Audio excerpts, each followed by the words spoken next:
அவங்களுக்கு சாதகமா யாரு நிறைய பணம் குடுக்குறாங்களோ, அவங்களுக்கு சாதகமா தீர்ப்ப சொல்லி, அநியாயமா தீர்ப்பு சொல்றாங்க. அந்த மாதிரிலாம் சம்பாதிக்கிற பணத்துல அவங்க சமைச்சு சாப்பிடுறதுனால, அந்த சாப்பாடு எப்படி இருக்குதா?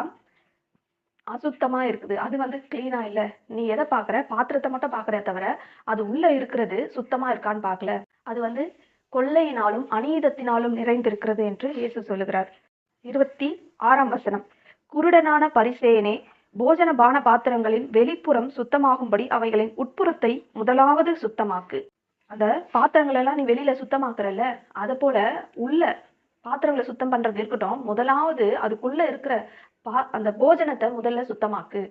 எப்படி அதை சுத்தமாக்கணும்? நீ சுத்தமானாதான் அந்த போஜனமும் சுத்தமாகும். உன்னுடைய கை சுத்தமா இருந்தாதான் உன்னுடைய போஜனமும் சுத்தமா இருக்கும்.